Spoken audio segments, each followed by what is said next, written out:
Today's guest on 10,000 Miles is John DeLozier. John DeLozier is the Chief Revenue Officer at C1, a giant MSP or managed services provider here in the United States. I've known John for 8 years. He's got a great leadership style. He's a very outgoing guy, personable, loves to have fun, loves rock and roll music, specifically Van Halen, amongst others. John's had a great career. You'll hear all about his leadership style, about building teams, people, and being himself and remaining true to yourself. So what do you say? Let's dive in.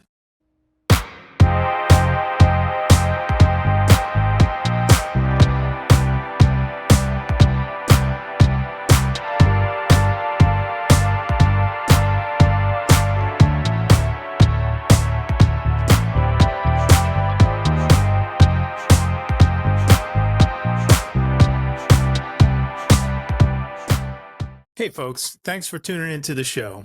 You can find us on YouTube, Apple Podcasts, Spotify, iHeartRadio, the Podcast Index, and Podcasting 2.0. We'd really appreciate if you download Fountain, find us there, and support us via Value for Value. We hope you enjoy the show. Happy listening. Yet another episode, and I welcome my friend, John DeLozier, JD. JD, how you doing today? Good, my friend. How are you? So nice to be here. 10,000 miles. Yeah, there are a lot of miles under those shoes, I'm sure. And we're going to try to unearth some of that, find where that rubber went. Hey, for the audience, JD, you know, I've had the pleasure of getting to know you over the last 8 years, watched you operate in our business. And I'm going to save all the compliments and good stuff for along the way. But the audience doesn't know who you are. So why don't you start off by telling us who John DeLozier is? Yeah, that's a good one. So again, great to be here. First off, yes, many adventures. I'm excited about the conversation. I am currently professionally the Chief Revenue Officer at a company called C1. C1 is a ginormous MSP that is really a solution-led company. Elevating the human experience. You've seen the taglines, et cetera. Yeah. It's really interesting in that C1 has acquired 21 companies over 18 years, and one of the largest companies they acquired was a company that I helped start. And that's cool. It's really cool to be back home. That's not really who I am, though. Yeah, that's where we're going. You know that I'm a lover of Joanna and a dad of 5. And I hope a good friend to several of you. Shitty guitar player, but love it. And a music fanatic. So, you know the story better than anybody. I do. Absolute music fanatic. The thing I'll leak out a little bit as we're going here. When I first met JD, and I forget what song it was definitely a Van Halen song. It could have been Unchained. Could have been Best of Both Worlds. I forget. But ladies and gentlemen, the president of, it's John DeLozier. Wah, wah, wah, wah, wah, wah, wah. I mean, I'm like, oh, I really love this guy. I haven't met him yet. Yeah. This guy's going to be a good time. Best of Both Worlds is always the walk-up song. But yes, it was definitely Best of Both Worlds. I remember it well. You know, For the audience, I met JD, I think it's over 7 years. We're getting close to 8 years ago. For those who've listened to any of the episodes, you know I have a business where I run technology services in what's called the channel. We'll come back to another episode there. And I met JD, and JD's had a number of very senior roles throughout various organizations in the channel. And you heard about how he's back home, and we're going to talk about that. And so here are the things I know, and here are the things I want to get to the root of. First and foremost, the consummate people person, a man of the people. See the little smirk he's got on his face there right now, that smile? It's a permagrin. Look at that like handsome smile he's got. The guy's always smiling, the eternal optimist, turn lemons to lemonade, motivating people. If you go and look up JD on the internet, you'll see his bio as a people first leadership style. I've got to watch that in action. But here's the interesting thing, JD, aside from, showering you with compliments, and, I got a lot of love for you. I'm a fan of watching people operate, because through my entire career, I haven't yet met a person in a senior role I haven't learned something from. And so, and it's always been like a study for me. I want to know what they did and what they do great. I want to know some of the things that maybe I wouldn't want to repeat as well. I focus more on the former because I think, hey, listen, none of us are perfect. I've got my warts, I've got the mistakes I've made and things I've learned from, as we all do. But everybody's got something really, really unique. The things I recognized about you is consummate people person, easy speak guy. You bring people together, ingratiating. You truly do look out for people. You celebrate wins. You celebrate success. These are all the things that they might sound intuitive, but not every leader does these things. And these are the things that drive people up to achieve things that they might not have accomplished on their own. This is how you build great teams. So what I want to ask you, and I want you to dive in and tell your story here, is like, how did that all develop? I'm not sure you popped out of the womb and said, I'm here and it's a party and we're going to have a great time and I'm going to look out for you and you and you. Like, you've come up, you probably had some mentors and things. Like, where did all this, like, how did you start thinking about developing your own leadership style? Where did it come from? Yeah, that's a great question. I think all great leaders, not that I'm saying that I am one, but I think all leaders and great leaders, get asked that question, and it's a good one. My mom said that when I was 1 year old, I would walk into the room and pull down my diaper and make everybody laugh. and she says this, I'm 53, and she said to me the other day, just literally the other day, she said, you've never changed. You've always been the same. You couldn't talk, you couldn't walk, you couldn't play guitar, you couldn't do business, you couldn't, communicate, but you've always been the same. So I trust my mom and I love her. Now she's the president of my fan club. So, but I think that, I don't know, I think that I've always thought this. My best attributes could also become my biggest downfall, which happens to a lot of different people, right? You have an opportunity to share your story and who you are and really get that word out to a whole bunch of different folks, etc. But at the end of the day, they know if it's genuine. And I think the genuineness part is the part that's important. So when I say my best attribute, biggest downfall, eternal optimist, 100% guilty. I think optimism really spurns from gratefulness. Mm-hmm. I'm very grateful for everything that's happened to me, from a family perspective, a business perspective, etc. And Vic, honest to God, some people could see it as disingenuous because, we went from 0 to 90 pretty quick 8 years ago. And so I don't really know the answer. I think that all I can say is what it is for me. And every day I wake up, I'm grateful for my family. I'm grateful for, the attributes that I've been blessed with and my friends and the business that we're in. And I think that naturally goes to optimism, which honestly fuels joy. Yeah. But is not mistaken for happiness. Yeah, that's a big delineation there, isn't there? Because there's some days I'm not happy. There's some days you're not happy. We're both positive guys, right? Yeah, totally. But there's joy that's underlying there that never changes. Happiness needs to be achieved. It's not granted, and all the things you mentioned, JD, are that's the ability to turn all of those things into happiness at a time. And I mentioned this on another episode, and this seems to be a common theme. So I'm going to bring it back for somebody who might just be joining in now. I'm pretty active on LinkedIn, or, I'm very private on Instagram. I don't really pay a lot of attention to a bunch of other social media. And I have a small crew on Instagram, and it's not public. And I have a very good friend of over 40 years, one of my best friends, matter of fact, Don. And he once said to me, hey, man, I'm exhausted, man. I don't know how you do it.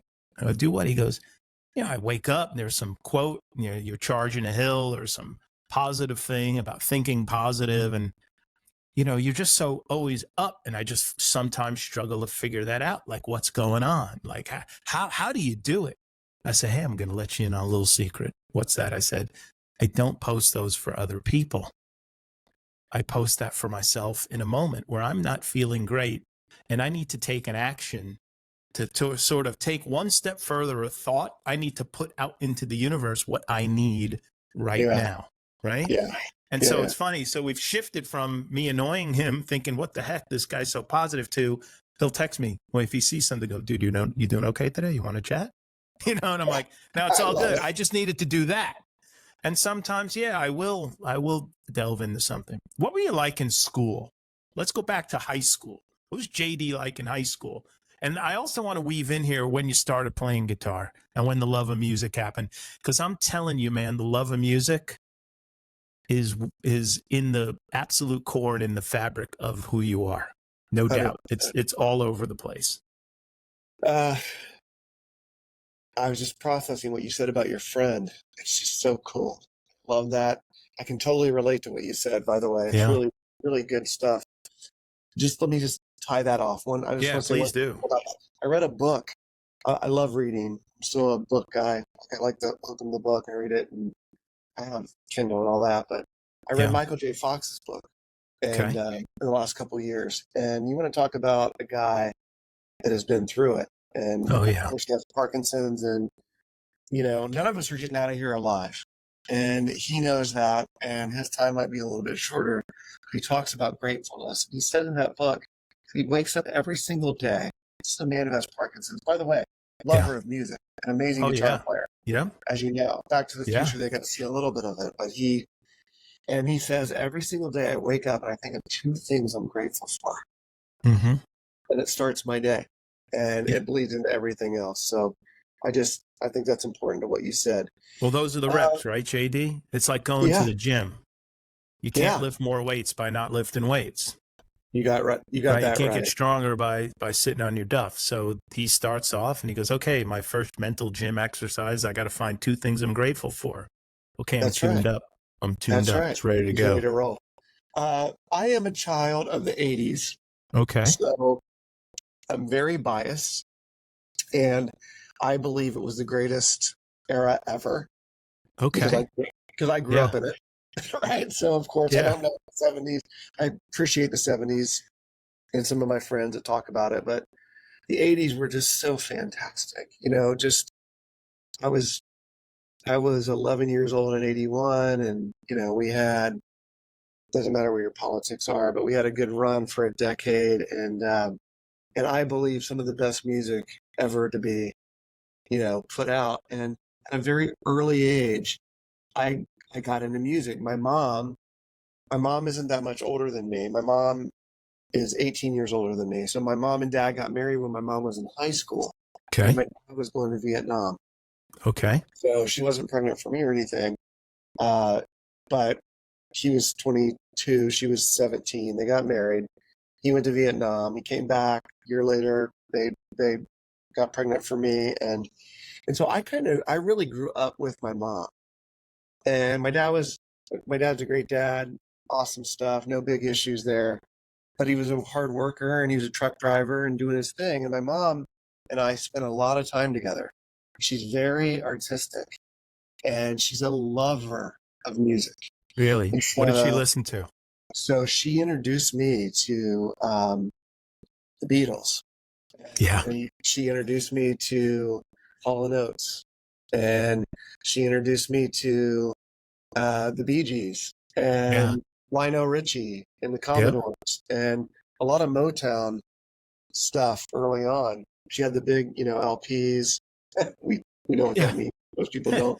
I went to a friend's house the other night, by the way, and they go, "Oh, you want to hear some music?" I go, "Yeah." I swear to you, JD, my right hand of God, they had this little credenza top turntable, and she flipped up the lid and she put on a vinyl. It was awesome. There's one sitting right in front of me. Yeah. But my mom introduced me to all of that, and even some other stuff. Like she really welcomed and invited me to like what did I love. And so when I was 12 years old, I remember she bought me a Walkman for my birthday with Hall & Oates, H2O. Big Daryl Hall fan, and loved the keyboards early. And I don't know, she bought me a Buck Owens guitar from Hee Haw. So it was the red, white, and blue. Okay. Remember Pickin' and Grinning? Yeah.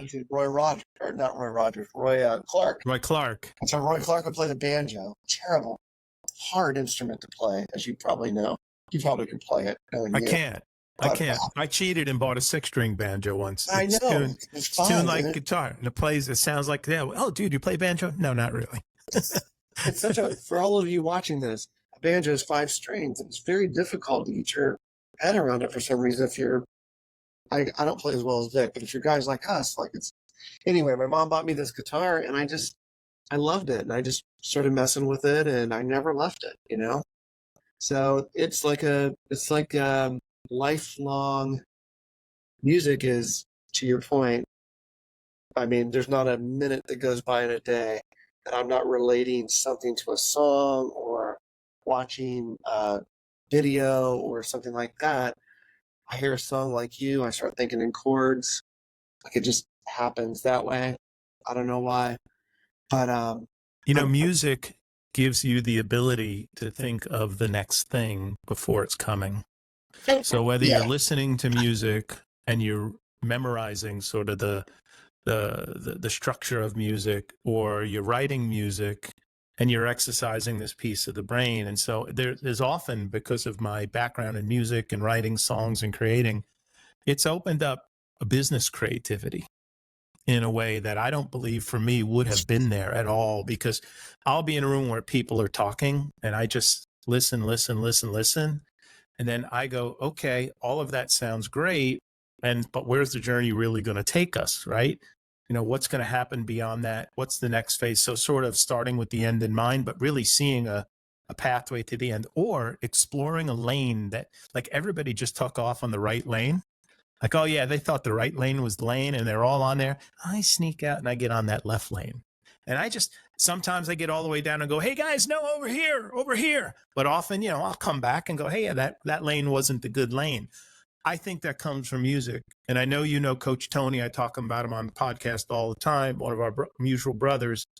If we had him on, he'd talk to you about the connection of music and the advancement in your mathematical capabilities as well, and sort of unlocking that piece of the brain that enables to solve math, which is solving other problems and solving things in life.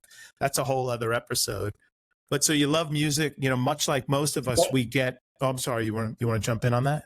No, I want to jump in just because I just think very profound point that business very much is like music. A business team is like a band. Yeah. And you have all kinds of different members of the band that play different things. And as well as I do that, how important percussion and your lead singer and your bass player still amazes me, by the way, guys like Sting that can sing and play bass. I don't get that at all. But Don Henley, play the drums and sing, which is great.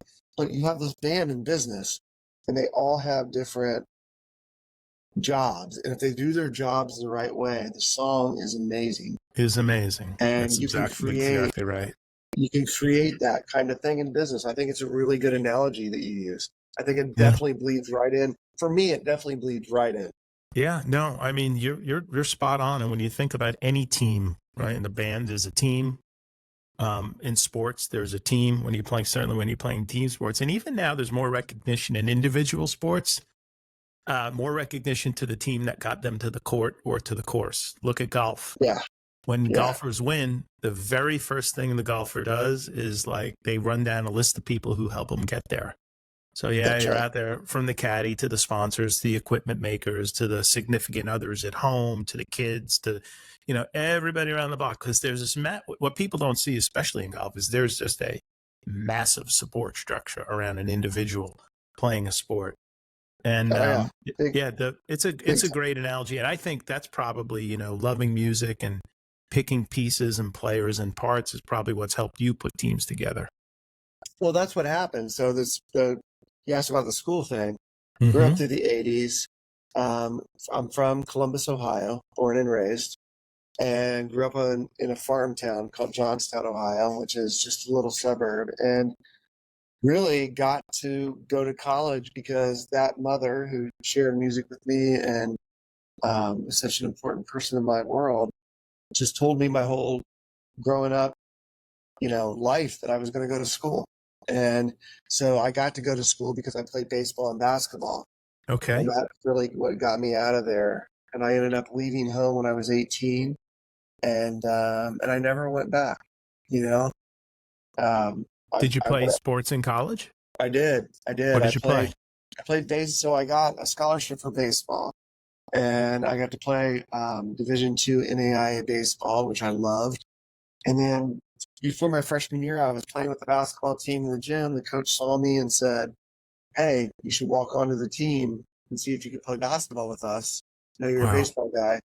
And I did, and I made it. And so, unreal. Yeah, so I ended up playing baseball and basketball. They ended up paying for my school. I was a business management major. Okay. I double majored in college as business management and religion. Wow. And there was a good chance I was going to be a youth pastor, believe it or not. No kidding. Okay. Oh, yeah. And faith is I'm starting to put the whole picture together here, by the way. Do you realize just let me start telling you, like I told you I can listen and start like putting pictures together. Yeah. Like I got you, coming up through music, and there's so much joy that comes from music. So I start seeing the smile forming, right? The love of your mother, the hardworkingness of your dad, a good family structure, right? I start seeing the joy come in. So like I said up top, guys always smiling, right? Then I see you going to school, you're an athlete. Okay, you're playing sports. What are you learning there? Team. Look out for my brothers and sisters. Discipline, drive, determination, like all of those things are coming. And you go into college and now you're studying business management, right? And I'm like, okay, there's the breadcrumb trail, right? We start seeing how I asked you early on, how did all this get formed? And you're doing such a beautiful job of weaving this in. And I'm like, yup, that's where he got that. That's where he got that. And so, I mean, this is incredible. Please keep going now. So you walk on the basketball team. How did you do? So I walk on the team, did good, had a great run, had so much fun doing it. Got married in the middle of college. Okay. And felt this sense of responsibility now. I'm 20 years old and I got married, and that first marriage lasted 20 years, by the way. And I felt like, okay, I gotta do some stuff here. Like, it just can't be guitar playing and shooting hoops, and something has to happen. And I don't know what it is, but I got to do something. So I got a job as a waiter in a Mexican restaurant in West Palm Beach, Florida, called Margarita y Amigas. Okay. And I haven't told this story too many times, but I couldn't believe that on a Friday night, I went into this restaurant, and this section of this restaurant was mine. Like, that was my real estate. Like, I owned it. Like, it was whoever sat there that night. It could be good. It could be bad. I could be happy. I could be sad. I could be kind. I could be a dick. Like, whatever. Right? But whatever happened there, I controlled how much money I was going to make that night. Okay. And Vic, to this day, it was one of the most fun jobs I've ever had in my life. I had people waiting for me on a Friday night. Oh man. To be in my section. Okay. Right. And I worked there for almost 4 years, and I had an app. It taught me how to be an entrepreneur. It really did. You have the state of the presence of mind to know, like, exactly what you were doing? Are you just reflecting, going, this was mine and I controlled it? Or did you know it then, go, hey, this was mine. This is my postage stamp. I got this, and whatever happens in these ropes is mine. Like, I know what I'm going to do here. Did you know it then? I knew it. I knew it then. I really did. I knew it then. I'm not a big foresight guy like that, but I knew it then that this was my thing. And I made $33,000 my senior year of college, and I thought I was a multi-billionaire. I couldn't believe I made that much money. And it's huge. Oh, for me, it was huge. And I went and got my taxes done, because you got to write stuff off, and there's tax. What is taxes? Like, I got to do stuff. I didn't even know what it meant, but I went to this accounting firm because the guy on my basketball team's mother had just purchased this accounting firm. And the guy that she purchased it from, his grandson just got back from the Persian Gulf War. He was a U.S. Marine, and his name is Jerry Perkins. He's watching this right now, guaranteed. And I met him, and we really hit it off. And he's like, by the end of the time we sat together, he was like, dude, he goes, you are a people guy. I can't believe how articulate you talk to people, and they like you, and I like you, and I'm not that kind of guy, but I got some great ideas on how we can jump into this telecommunications world and make some money. Oh, nice. Okay. That was the beginning of Tim's. Like, it was way before Intelisys. By a couple of years. Rick Deller and I actually talk about this and laugh about it. So ultimately, they ended up getting some of these accounts, but Jerry and I started very early in that world of auditing phone bills and negotiating bills, and that is literally where I got my start. No kidding. So he talked me into doing it with him, and that, not to ramble on here, but that really begat into the bigger the phone bill, the larger the customer, the more technology, and really into the contact center space. Yep. And Jerry and I abandoned and sold off that initial Tim's part and really dove into consulting and professional services around contact center. And what was the name of that company? That company, that's our first company for 14 years, ACT. Wow. Okay. And ACT was the number one system integration and application development company around contact center for Avaya. Vic, in those days, it was Avaya, Genesis, and a newcomer, Cisco. Yeah. Coming up the realm in terms of voice and on-prem communications. But Avaya, believe me, and you know today that there's a cult-like following because the software was so good. Yeah. And so we grew that company to about, almost $100 million and 150 people. And we sold our company and our 150 families to Avaya's largest VAR, January 1st of 2007, a company called Cross Telecom. Okay. And Cross, we went on a great run. 500 people, 800 million. Bob Coughlin owned the company, brought me in as CRO and minority partner, really, back in those days.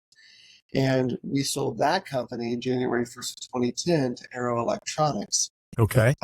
Which was really, really a big sale at the time. But I had to sign on for 2 years. I stayed for 3. And then a few storms hit.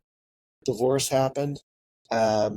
Sold a company. And that's not a divorce, but it's a different kind of thing. Yeah, no, it's different, but it's the same. Right? I do. I was now the guy that wasn't in charge and wasn't the owner and wasn't the guy. Yeah. And I went out, I paused that story and went out into the cloud world. That Amazing. was 2011. What was your first jump in 2011? Where'd you go? So recovering from personal stuff and just trying to get back in and figure out what my next role would be. I never had worked for somebody, in terms of not being one of the owners. And I think this. I brought that same spirit to wherever I went, but I worked for a company out of New Zealand called Versailles, which was voice monitoring. They kind of got me back on my feet. I ended up becoming the general manager of Unify for the Americas for Siemens. We sold that up out of private equity to Atos, which you know it as Atos today. Mm-hmm. Took on the role of global channel chief and sales and marketing at CenturyLink, now Lumen. Went from there to 8x8, which is where I met you, or maybe Lumen with you, I can't remember. And then from there, president of Intelisys and ScanSource. And to tie it off, my largest customer was a company called Converge One, which is now C1. Yeah. And I went to lunch with our CEO, Jeffrey Russell. And he told me a story about a company that he was now in charge of, that he was going to bring back out of some really tough times and mothballs. And I told him my story, and he's like, hey, after a 3-hour lunch, I'm going to come be my CRO. And I said, yeah, I think I want to do that. And after a conversation with my wife and a good sleep, the rest is history. And here we are today. Those decisions, the best ones, are usually easy. And it sounds like you made it at lunch, which was pretty cool. Hey, if you don't mind, I want to pause your story for a second, because you mentioned some things that got me thinking, and I know on the surface how you feel about this stuff. I want to talk about teamwork for a second. Teamwork is, teamwork makes the dream work. Like, we've got all the kitschy and sort of cliche things about it, but it's so important. I have a good friend. His name is Michael Kolbrenner. I met him through getting into the technology world. It's the guy who first hired me back in the 90s. We became quick brothers and have had a relationship ever since. He just put a piece out on LinkedIn, and if you read it, it's really about sort of the value of understanding people and what they're going through, and offering a little bit more grace, and and sort of running a balance of only staying out of their personal life and being too far into their personal life. And you can look him up, Michael Kolbrenner, Kolbrenner. You'll see his piece. It's really interesting. It dovetails into a conversation that I had with Ross Artali from Spectratel, great guy.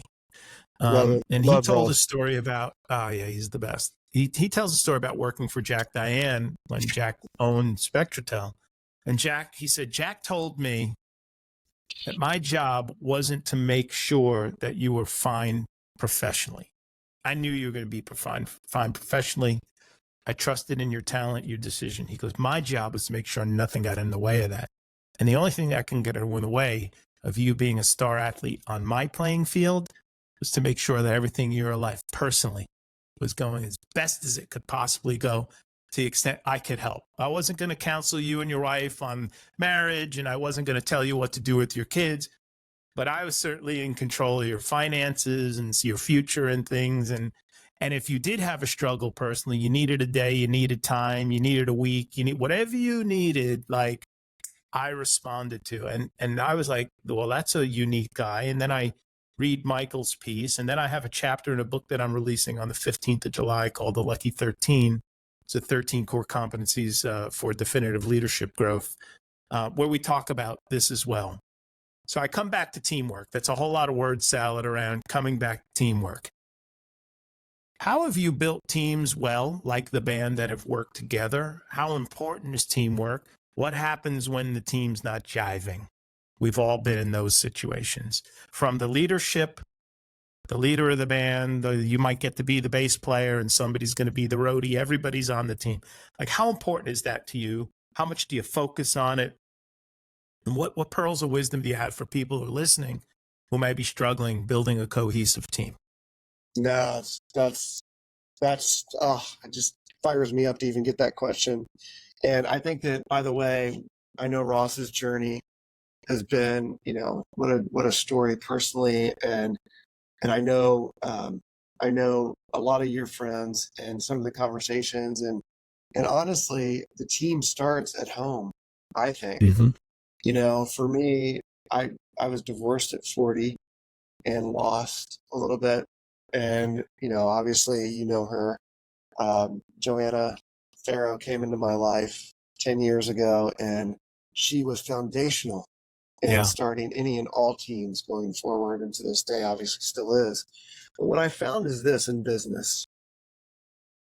I found that early on, I almost felt like I had to apologize because I kept bringing some of the same people along with me. Yep. And relying on them, and them relying on me, and people are like, oh, here it is, Shady got a new job, it's going to be, some of the usual suspects, and I found myself like defending it almost. Yeah. And you know what, Vic? At 53, and probably more in the rearview mirror than probably in front in terms of business, back career, and all those kinds of things. Like, I just don't really care what people think about that anymore. I think that when you find the right elements, the right teammates, the right people to surround yourself with, your core team, that you hold on to that and you run with it. And I Yeah. will tell you, you're fortunate, those of you listening today, that some of you may be a little younger or older, you haven't been through some of the things we've been through. When you're part of something unique that is bigger than you as a person and changes your life and those of your teammates, you are incredibly fortunate. You get to do that twice. You're lottery lucky. It's really cool. And what I found, to position yourself for those kind of things, it takes the right kind of team. And so Kathy Basham, my EA, very well, 8 years with me. People like, Chandler Legaretta and others that have been on that run for a long, long time. Coach Tony, there's no place I'll go, nothing I'll do where I won't have him in my corner, not only as my executive coach, but as one of my best pals. And just, you start surrounding yourself with those kind of people. That said, this is really important. Yeah. You're also always open to adding to the team. There you go. And what's happened here for me at C1 was, there's some people I brought in. There's some people I had to say goodbye to. But there's a whole group of people that I've now surrounded myself with that I couldn't imagine doing it without. Man, that's unreal. That's great. Isn't that so fun, though? Like, along the way, guys like Greg Miles and Valerie Cornelio, obviously David Kandrak, who is my consigliere. But there's just so many great people that if you put yourself around those kind of folks, it could be a great thing. I want to share a story back with you. And this is going to be a rinse repeat of a story untold on episode 1, by the way, because I was with this guy when this happened. So I was working for a mortgage company, and we were part of a bank. We ran into some problems in the secondary market, forced to sell the company, and we were acquired by Lehman Brothers. And during that process, I get a knock on my office door, and a couple deal guys walk in, and one of the senior people says, "Hey, we love what you're doing here. Can't believe it. We're going to be putting 3 mortgage companies together, and we want you to be the CIO, but you got to move to Colorado." I'll short the story up. No problem. I go in, but one of my conditions was, what do I get to do with my team here? Because we're rolling all these companies together. Bring whoever you want. Bring whoever you want. You build the team, your thing, blah, blah. I said, if you like what I do here, you got to like the team. It's not me. It's sometimes I'm on the sideline, sometimes I'm on the court, but like there's a team here. No problem. So into the first year, I think I'm there 6 months, and 14 people from New Jersey relocate to Colorado that were all part of my team within 6 months, right? And so the first part of the story is a real cool one in that I look down at my phone and it's ringing and it says John Behnman. John Behnman was the global CIO for Lehman Brothers at the time. Super, super, super senior guy, well respected on Wall Street. I'm like, holy shit, John Behnman's calling me. I pick up the phone. John, Vic, what's happening, man? How's it going? Hey, I see you've been there 6 months. Yeah. Things are going good, huh? Going great. He goes, let me tell you something. I just looked at this relocation report inside of IT. He goes, you had 14 people move from New Jersey to Colorado to work for you. 14 people in 6 months. I thought I was about to get my ass kicked, by the way. Okay. I did not know what to expect. And I said, well, John, they told me I could bring anybody I want. He goes, what? He goes, I don't care if it's 28. He goes, that's a sign of amazing leadership. I wanted to call you and tell you I don't even need to look at the scorecard. I already know what your future holds here. He said it's fantastic. So that was great. And I fast forward this to another cool, but the opposite side of the story. This might have been 2 days later. I mean, it wasn't short after. I get a call from a guy named Paul Sven, who was my boss. He was a Lehman guy, had matrix reporting. He was the local guy I reported to. Vic, can you come up? We got a little problem. We talked about it. Yeah, sure. I walk in his office. Every office had a nice, big, beautiful desk and a round table to sit and chat. And sitting at this table is the head of HR. And I'm like, I walk in, I go, uh-oh, okay, what did I do?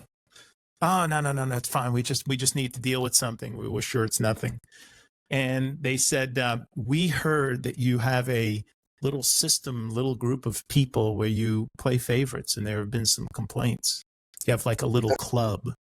Yeah. And they offered a disparaging term. They called it, the former company I came from was called SIB Mortgage, and they call it the SIB Mafia because my last name is Pepe. Okay. Right. Of course. And so Paul says, what do you have to say to that? I go, oh, yeah, well, there's definitely a club. Well, now his entire face turns completely white.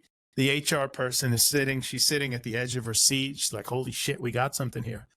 I said, I don't call it the SIB Mafia. I call it the Top Performers Club.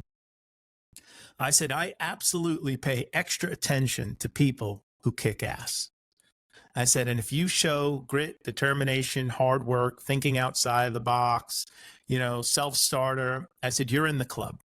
I said, and yes, I am absolutely guilty of looking out for that person, no matter where they come from. I said, but here's the good news. This membership is not exclusive. Anybody can get in. That's right. Anybody can get in. So to your point, and so they looked at each other, JD, and go, I'm good. You good? Yeah, I'm good. That meeting was over in 60 seconds. Yeah. They were just like, okay, we checked the box. I said, who else who's a great leader in this entire firm doesn't do exactly that? I faced that exact thing, Vic. I faced that exact thing 5 times in my career. Yeah, I bet. And I apologize. And by the way, I kind of apologized the first 3. And then the last 2, there's no apology. That's how it is. If you're getting me, this is how it's going to work. This is who's coming. Yeah. This is how we're going to do it. Vic, you'll love this. The guy that you sat with in that room could have been this guy. Somebody said to me one time, JD, it's not personal. This is just business. It's not personal. And I immediately knew that wasn't going to be somebody I'd get along with, because it's very personal, isn't it? Oh, yeah. And it's very personal for me. And there's not a relationship that I've had in this business. There's not a person I've spoken to, you included, that it's not been very personal. Yeah. And so our success is personal. Like, when you boil it all down, that team that you put together that's fit for purpose, that is going to battle with you, you're doing all this to better your family and better your personal life ultimately. And so in some weird way, those people are responsible for your bank account and 100%. Your vacations and your college tuitions and your mortgages and your car payments and your whatever you do. So for me, it's always personal. Yeah. And I've always felt a very strong responsibility to, sure, I'm looking out for my family. Of course I am. And if I'm making a move going from one place to another, I would like myself and my family to succeed. But, that's a given only if everybody else around me is doing better and well. That's right. And I've always thought that, hey, these 14 people, as an example, and that's happened a number of times. We went from New Jersey to Colorado, from Colorado to Texas, and then I've picked up lots of extra team members along the way. A guy you met, Chris Poole, I met in 2012. He started working for me at a company called Nation Star Mortgage. I'm like, all right, this guy's not going anywhere. Mark Jorgensen, he just turned 40. He's started working for me when he was 18 and a half. Has never worked anywhere else. Yeah. I mean, there's a guy I can call 3 o'clock in the morning, and if I say we gotta have to go do something, people are gonna get hurt. He says, whose car are we taking? That's right. That's right. So there's a thing on the internet from some movie, but he's that guy. But the team is vitally important, and you're right. But it is dangerous too, right? Because that perception of people coming in is like, he brought in this team. These look at LinkedIn. These are the people that came in. They all work, and it takes the people on that team. And this is just my opinion. They need to understand and recognize the value of being a member on that team. Because if the coach goes and starts a new team and goes from Arizona to Florida and is bringing key players along, they need to outperform. They don't need to just perform. Yeah. They need to outperform because everybody's looking. I think it's harder on them than it is harder on them. Yeah. I mean, honestly, I look at David and Chandler and Kathy and some of the others, God forbid, even my brothers in our business with the last name.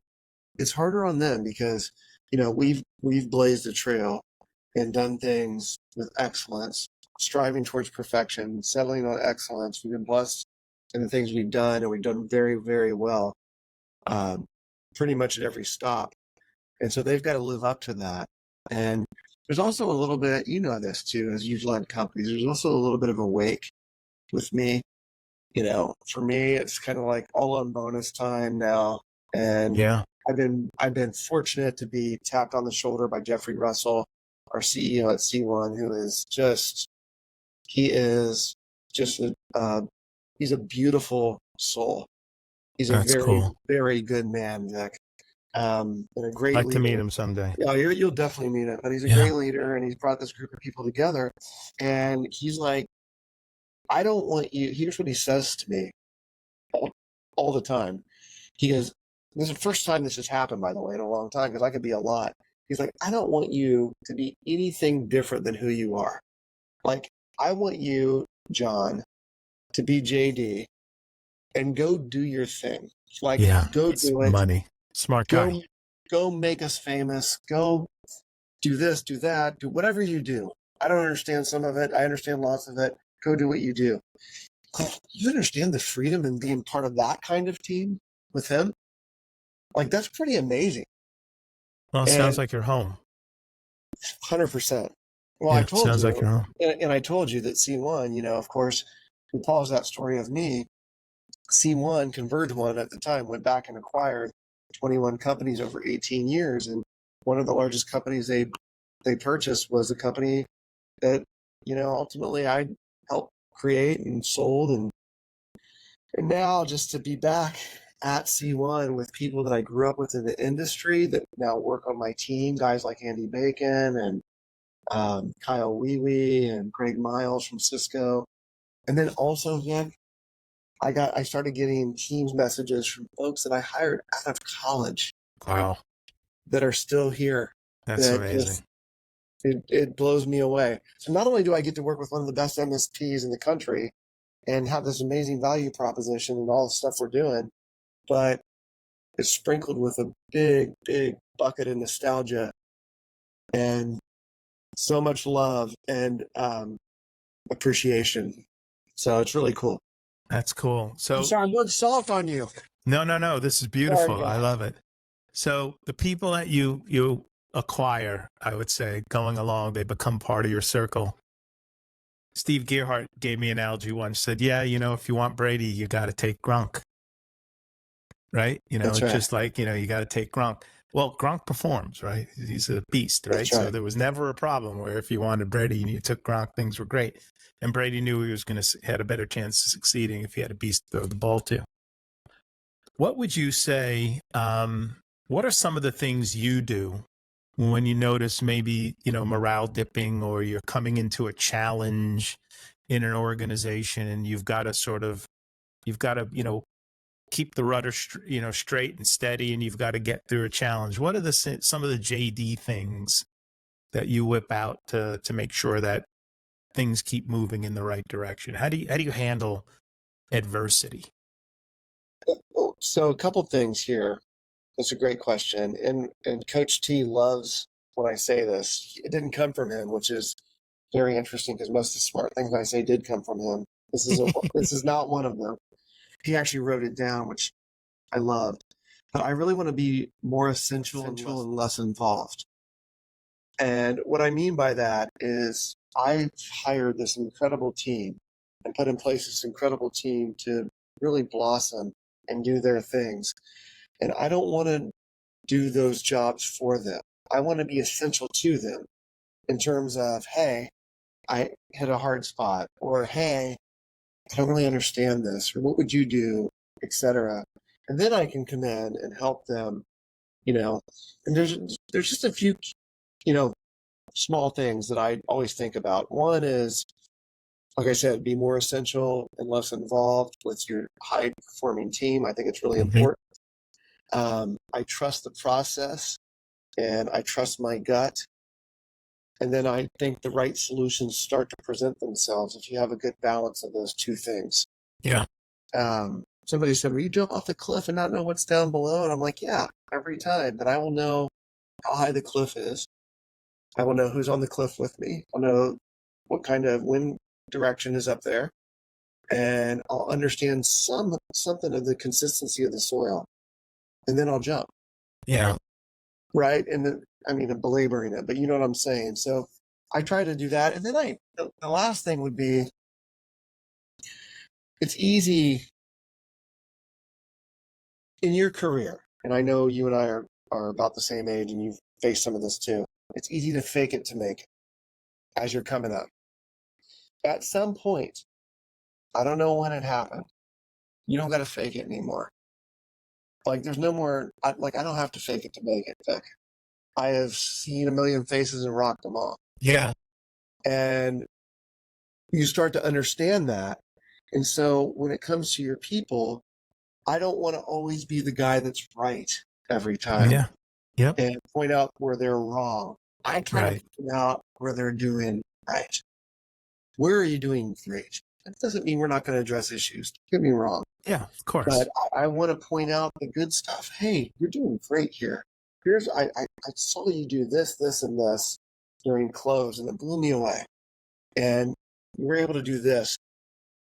Next time, maybe, like there's a couple other little things you could probably take a peek at, but that was really good. So I just try to find things that they're doing right. I try to be super honest with them and establish that relationship where we can go in a room and I can be really tough, but they know I'm fair and they know I love, and they know it's coming from genuine concern.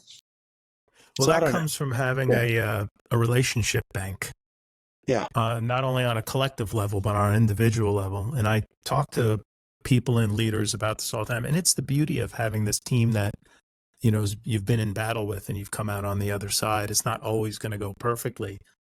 You know, I had a boss once who was pretty hard driver. And when I went into this organization, it was riddled with legacy patchwork of technology that was just failing. And so we were working on this data infrastructure, big reporting infrastructure. It's where all the data lakes lived and existed, and it was bolted together like a Frankenstein. And the guy that I had working on it it was a 6-month project at a minimum to sort of uplift, renormalize. Like, it wasn't just a matter of slapping up extra servers. Like, we really had to redo stuff. And so he's a couple of weeks away and the situation is degrading. It's getting worse and worse and worse. And the problem sort of exacerbates. We had attached all this alerting to it. And now the alerts are false positives. So they're going off like, you know, like lights on your house at Christmas. So 3 days before the cutover, he's like, if I have to keep responding with my team to all these alerts, we're never going to get to finish the project. Like, we got some tasks to do before we cut over on the weekend, and we're getting killed, and they're coming on all night long and people are waking up. So he makes the decision on his own to squelch the alerts, because through all the alerts they went through for the last 2 weeks, not one of them made a difference to anything. They didn't have to fix anything. So he made a judgment call. Now, this guy had delivered stuff for me for years. Okay. 2 other companies, was just an amazing guy, ran a great team. It's Friday. It's the Friday before Memorial Day weekend, and boom, system goes down.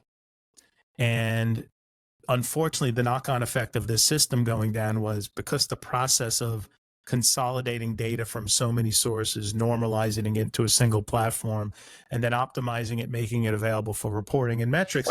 If you fell behind in that process, it could be days to recover. This was, again, part of the problem with the platform. The alerting doesn't go off, the system goes down, and my boss wants to know. And he said, what happened? I go, we ran out of disk space. Don't you alert for that? Yeah, we do. My guy shut the alerts off. I want to know who did it. I want an ass. Someone's getting fired. And I said, you can't fire this guy. I said, he's a stud. He's a rock star. I walked into exactly why he did it, what was happening. And I said, you just can't do that. There's no way. I'm not telling you who it was. Not doing it.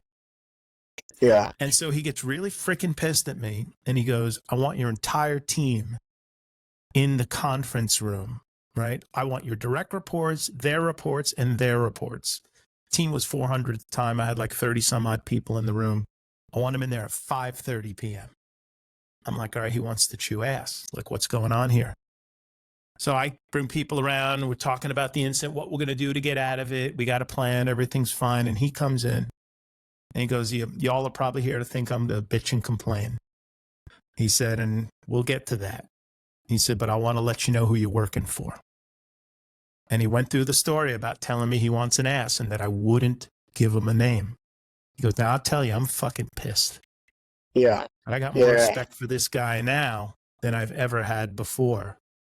Wouldn't give a name. And back to the relationship banks, JD, like you can't, somebody does 10 amazing things. You keep telling them they're great. You can't like shit happens, right? You know, unless they got their feet up and they don't care. Mostly people care and they want to do a good job. So there's a story in there in that, you know, these banks, they exist, right? These people that come along, they do great. Coach Tony always says, hey, find what you do great, do more of it, right? Those are the things he says all the time. Yeah, totally. How do you handle the tough and I would feedback? bet you that in that room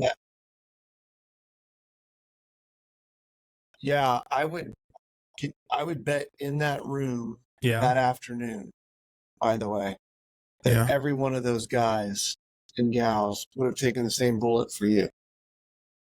Because that's how it works. I would hope that at least I got one of them. You know? If I got one of them, I was a winner that day, you know? Yeah, I mean, one more. Look, I've been in a couple situations in my career where it just wasn't going to get better. Like the boss, person in charge was either it sounds too arrogant to say intimidated by me, but I would just tell you that look, you're stylistically different. That's right. I'm a strong personality. You're a strong personality. It takes a person like, for me, Jeffrey Russell, Vic Verma, by the way, at 8x8, people like that, they're so confident in their abilities and they're so good at what they do that they just want to be better. And they're going to surround themselves with people that are better at their jobs than they are. Yeah. And that's what I do. Like, I surround myself with people that are way better at their jobs than me. Like, if I know everything and I'm the smart guy in the room, Michael Dell. You got a bad team. Yeah, you got a bad team. Got to pick a different room. Like, it's not big cool. Time. And so I think that, I think it's hard. I mean, I think that when you have the mutual respect and the trust that you're working for somebody like that, I mentioned Jeffrey and Vic, that they could bring me in a room and say, hey, this and this was good, but this is real bad. And you got to figure this out. And I need you to step up and step in differently. I'm going to leave that room inspired to get it done the right way for them and for the firm, because I believe in them and trust them. When it goes the other way, it's a tough one. And I think that you have been in situations like that as well, where you knew immediately that coaching and that counseling you were getting wasn't from a place of security and confidence, but it was almost, personally not a threat. cool. Yeah, threat. Exactly. And then it's time for moving on, because there's no way you're going to get past that. So I've unfortunately had a couple of those scenarios in my career, not too many, just a couple. Mm-hmm. But for the most part, it's been pretty amazing. When it comes to adversity, when it comes to a situation that's outside of that you have to handle, again, I think it goes back to what you said in terms of your trust bank. And you got these people around you that know, hey, we face some big giants. And this isn't Goliath. We faced bigger than this before, and we came out ahead. And if we're smart, if we do our homework, if we cross T's, if we dot I's, then we're going to be just fine. And that mutual trust with each other, I think, it's pretty cool. This is so crass what I'm going to say to you right now. I shouldn't say this. You might even edit it out. But if you and I were in the street right now and somebody, lost a limb in a car wreck, I would be the first guy to get the limb and put it on ice and tourniquet the wound. And you and I know you well enough to know this too. We'd have him in the car. We'd be all the way to the hospital. When those big things happen, I just get lower. Like I don't get panicked. Yeah. Now, if I smell dog poop, I'll throw up. So just let's be clear. Yeah. There's a certain level. But my point is, you know what I mean? Like the big stuff. I know exactly what you mean. You have to, because especially when you're in a leadership role, everybody's watching how you behave. And they're going to respond as such. And I learned this lesson from somebody I never expected to learn this lesson from. JD, I didn't even know I was doing it. This was very early on in my career, back when antivirus wasn't so great and day zero viruses were biting everybody in the keister. I'm in the second floor of the building we're in a due diligence. Our company's up for sale. There's 2-3 days due diligence, and I got 90 minutes in the room during a certain time.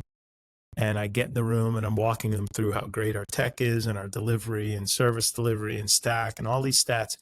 And in the middle of that, at the time, BlackBerry is buzzing like nobody's business. I have to turn it off. And I find out that the company is flat on its back. We got whacked by a day zero virus.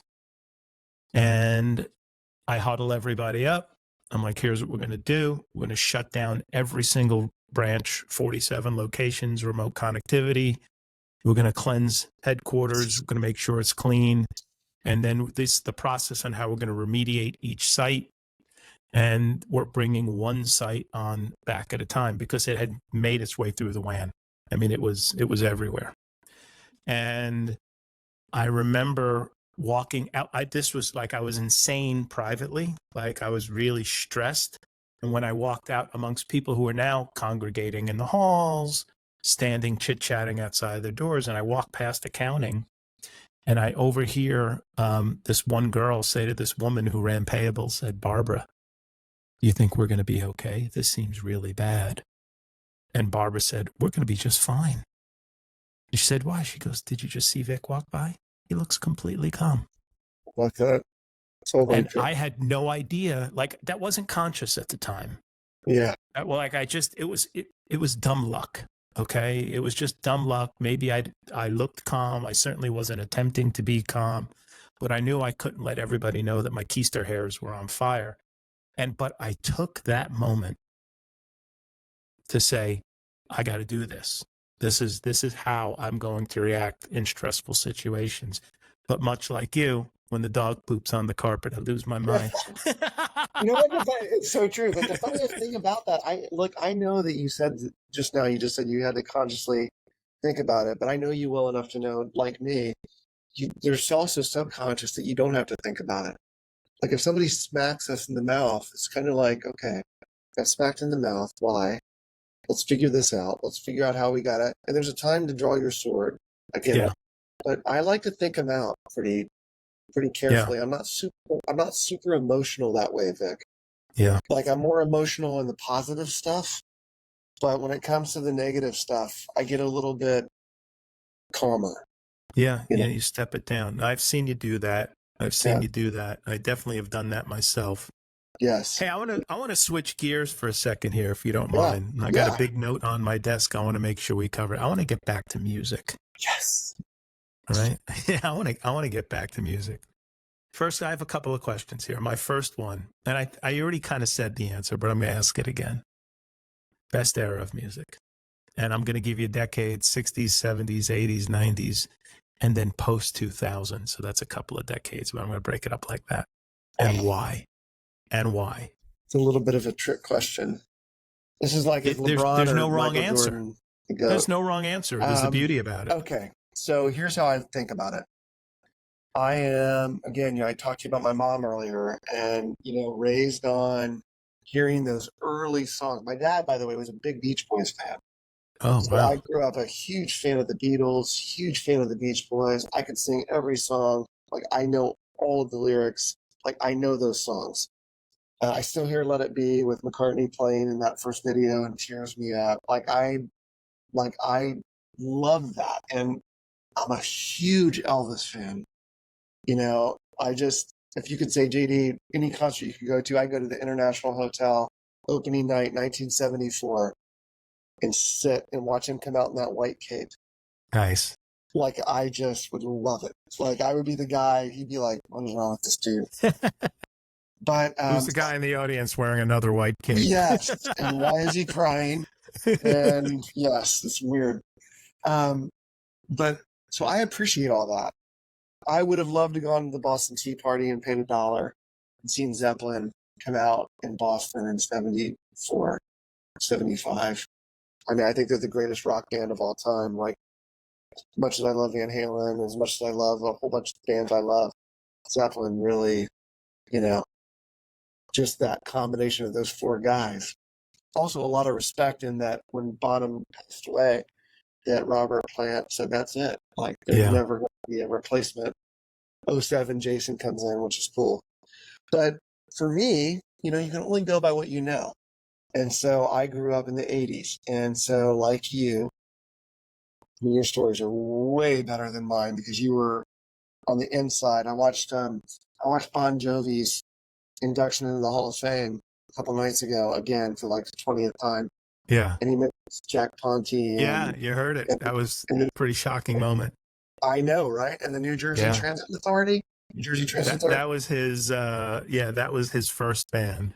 And you being so intricate, maybe another podcast for another time, but you being part of that I had a front row seat. Let's just say that. Yes, you sure did. Wrote some really cool songs. But for me, that's what it is. So I you know, had an AM, FM radio on my windowsill growing up in 1983, 82. Had a tape recorder, had two fingers on the buttons, and I'd wait for Stereo Quad Susie Wad, 92.3 FM, Columbus, Ohio. Okay. Or QFM 96, Ohio Rocks. And I would hit record. Yeah. I hate it when they talked ahead of the time. But I just am such a big time 80s music fanatic. I love Van Halen. I think that David Lee Roth was one of the greatest frontmen of all time, which is great. Oh, yeah. Sammy Hagar changed the whole thing, being a great vocalist, a great guitar player, an artist in his own right. I love the great writer. I love the band Journey, as you can see behind me. Just a little bit. That's every record that Steve Perry sang on. So I came in, you know, center right here. Okay. And Escape and Frontiers and a little after Captured. But I love the stadium shows. Did you ever see Journey with Steve Perry singing? You ever go to a live concert with Steve Perry? No, I never got to see him. I went once. I never got to see him. I got very lucky. What used to be called the Brendan? Oh gosh, probably 70, either 77 or 78. Nice. And so they played. Yeah, they played at the Brendan Byrne Arena in the Meadowlands, New Jersey. Your wife will know that very well. Yes. It's been demolished and rebuilt, called something else. But you know who opened? Bryan Adams. I can't believe you just said that. Because my first big concert, which goes a long way in this discussion, was Hall & Oates with Bryan Adams. Crazy. And it's funny, the guy who played drums for Bryan at the time was a guy named Frankie LaRocca, who ultimately I became friends with through the music business. He was an A&R guy for a while in Atlantic, and he lived in Staten Island, was just a great guy. He's since gone. He's left us quite some years ago, but can't believe it. But yeah, man, that was like going to church, you know, seeing Journey live. Holy Are you kidding? cow. Even Bryan Adams, people don't understand how good of a guitar player he is. And great band. Just a great band. I got to see, I didn't get to go to the original 5150 concert. I watched 5,000, you know, YouTubes on it. My friend Rob Shanahan, who you know, actually did. And then it was pretty funny. We talk about David Lee Roth's Get 'Em and Smile tour, because there was a big competitive thing going. And years later, I can't remember if you were there or not. Did I introduce you to Greg Bissonette? I met Greg. There was an event the drummer for David Lee Roth. Yeah, you did. Yes. I just had the time for a hello, but he was there. Yes. I think you might have even orchestrated a snare drum or something like that. Yes, that's right. That's exactly right. That's what happened. Yeah. And this and that cool has dude. the best stories. But it's a long answer to your question. I loved that era. I went to college in 89, 90. And so I'll admit, I got into some Pearl Jam and some Nirvana and a little Soundgarden. And I appreciated, I wasn't Seattle, but I appreciated the grunge era, even though in hindsight it wiped out some of my favorite bands. And wiped out my career. Right. Well, there's that. Yeah. There's that. Let me see if this works. Hold on. Yes. So there you go. Look. Oh, I got. That's a new. No, you got it. Do it. Do it. It's going to just work. How do you do it? Just skid. Keep doing it. Keep going. Keep going. Did it not work? No, I got nothing. I think it's something on the Mac. Yes. I discovered it because look, if I give a thumbs up, right, I get a bubble and a thumbs up. If I give 2 thumbs up, right, I get that. And this one, I was like, that's cool. Amrit Chandri and Megan Keogh both have that. They both have Macs, so it works. Yeah, they're gonna have it. Yeah, it's too funny. And tying it off this long rambling music story. The 2000s I thought were pretty cool. I'm a big fan of talent. I think I'm going to get so criticized for this. But I think Eminem is the Shakespeare of our era. Oh, no, he's Eminem. I'll tell you what, Eminem is fantastic, and he broke a ceiling and all of that. But I will tell you, the recent song, and this, you have to understand where this is coming from. So I don't want to diss Eminem, but the new song, he's got Houdini, right? You've heard it? Abracadabra remake kind of thing. Yeah. And I'm sitting back and it brought me back to a time where I used to get together with Jack. Oh gosh, every day we write songs, and some days we have a good outcome and some days would just be horrible. And we just had this whole machine going, write, record, take a day off, write, record, take a day off. I mean, it was almost like having a puppy mill for songs. It was crazy. But, and so I see people going, abracadabra, right? Right. And I'm just like, well, I think on one hand, Steve Miller's like, okay, well, that's kind of cool. I'm making a few bucks now and people are going to download the real abracadabra. And on the other hand, I'm like, well, of course it's going to be a hit. It was already a huge hit. People loved it and sang it for years, and it's very catchy.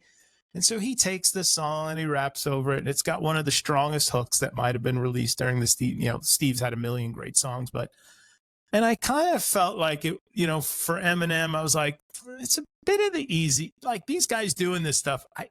I know it's creative and I appreciate it.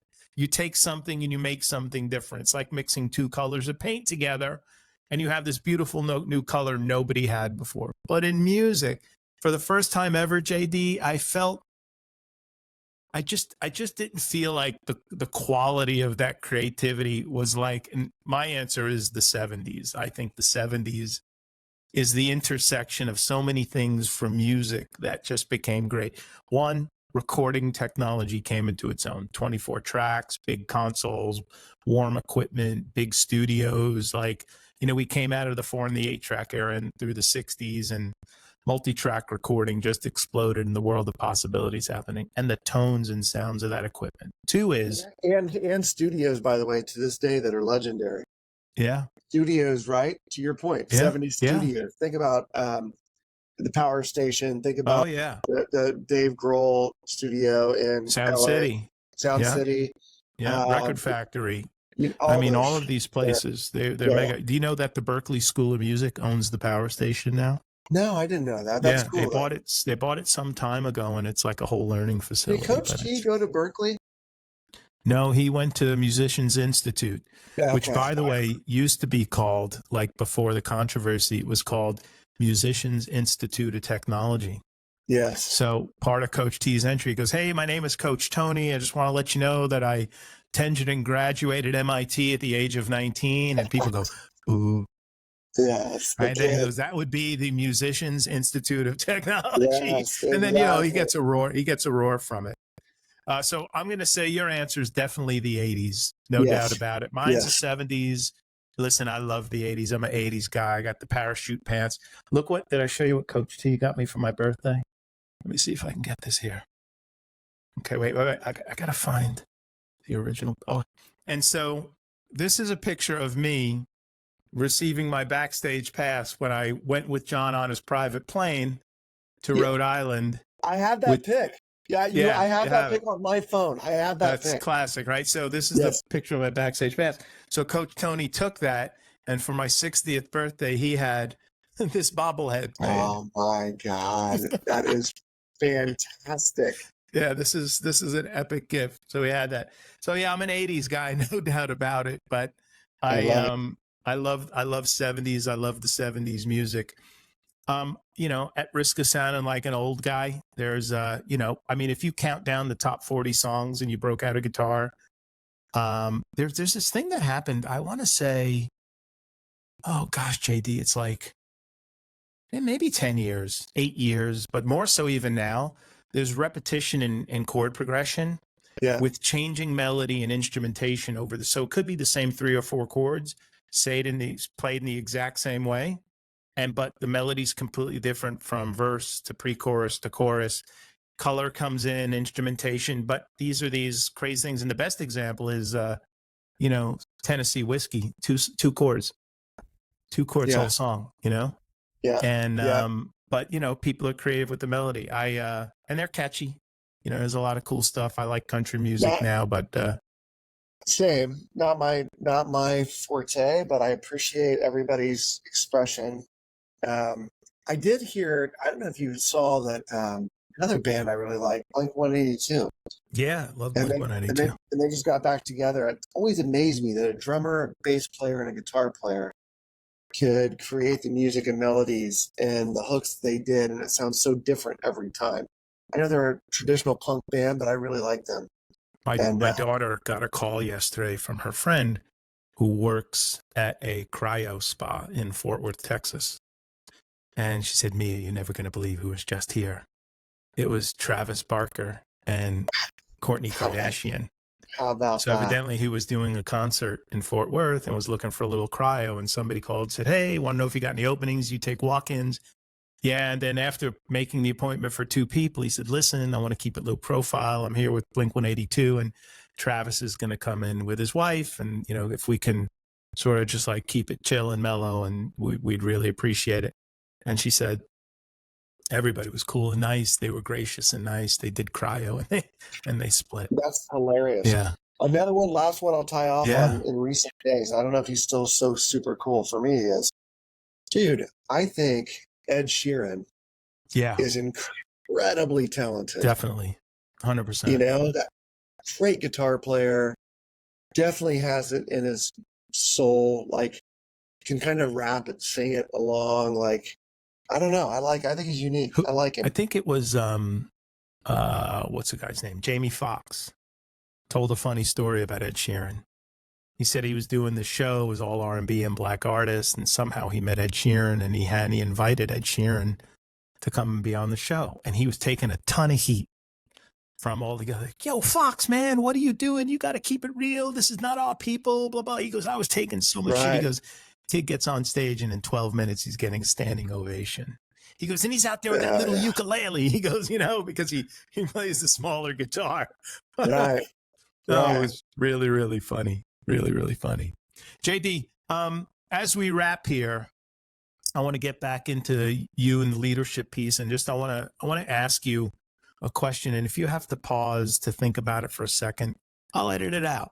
But if you wanted to drop a pearl of wisdom for somebody who might be listening to this, who's coming up in their career, or they've been struggling to break through to the next level, what of all the things you've learned along the way that have led you down the path to find your own success, what do you think are the 2 things that you've learned that if you had to tell yourself to do this some time ago, or quite frankly, as a mentor to tell somebody else, what would it be? Yeah.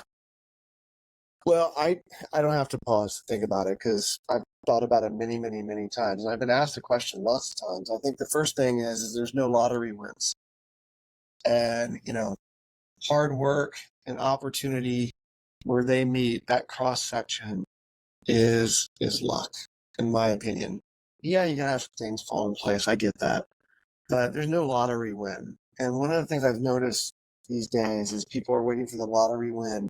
And it's hard work where it meets opportunity. And I think you got to put in the hours, it's cliche for a reason, the Michael Jordan 10,000 hour thing. And Malcolm Gladwell, I think, said it as well. Yep. Outliers. And outliers. But I really believe that's true, that you have to know your craft and you got to put the time in to be successful. I would say that, if I could come up with a couple more small things, I think surviving setbacks is important, that you have a plan. Yep. That it's not a matter of if, it's a matter of when. And so a setback is going to happen. How are you going to survive that setback? And then once you do survive that setback, exploiting opportunity. So how do you exploit opportunity? It goes back to hard work and putting yourself in a position to be successful. So there's a bunch of those kinds of things. But I think ultimately there's no shortcuts, and you have to put the time in. And I could give you 5,000 more tidbits like that. Yeah, that's a good one. That's a good one. If you boil it down, you know this better than me. We'll go back to where we started. Steve Scrimcher, a mentor of mine growing up, said to me, "John, do not ever forget this. Business is about three things." He was my Dickie Fox, by the way, from Jerry Maguire. Okay. Remember when Jerry would go in and that sure. was on the desk? Jerry, I got to tell you this. This is my Dickie Fox. He said three things. Don't ever forget about 1, the people, 2, the people, and 3, the people. Beautiful. That's it. JD, it was, I believe, in the earliest print, the quote from Thomas Jefferson where he said, I'm not sure if he originated it, but it was recalled as the earliest time in print. The harder I work, the luckier I get. And that's essentially exactly what you're saying. And it's really turned out to be really true for most that I've seen. You hear all the stories about Musk sleeping under desks and Jobs working, 24.2 hours a day, beating the clock and all of these things. So a beautiful time for us to wrap. I'll say this to you. I think we could probably do this for another 3 hours because I got 5 more topics I know we can talk about. And maybe in some time we'll find another 90 minutes to do this. For the audience out there, I hope what you got here is that JD is he's a smooth, easygoing, real speak guy. JD, thanks for coming on today. Really, really appreciate it. I love you like a brother. You're a great guy. I wish you much success and where you are now and all the best for your family going forward. And I'll see you soon. Man, I'd pick this show over any other. And I appreciate that, man. It's because it's you, and I love you too. And thanks for having me on. It is definitely about relationships and brother and sisterhood. I saw Natasha on here a few weeks ago. That was pretty cool. Yeah, she was great. My gosh, her story's fantastic. It really is just cool stuff. But thanks for having me, Vic. It Appreciate matters. it. I'll try to earn my way back. Maybe next time I come in, I can come to your place in Texas and we can play a little bit. We can definitely do that. I'm not yet set up for the high-end in-room dual camera podcast, but with maybe your followers, maybe I'll get there. We'll see. Yeah, right. Right. All right, buddy. Thanks so much. Have a great day. Thank you, Vic. You too.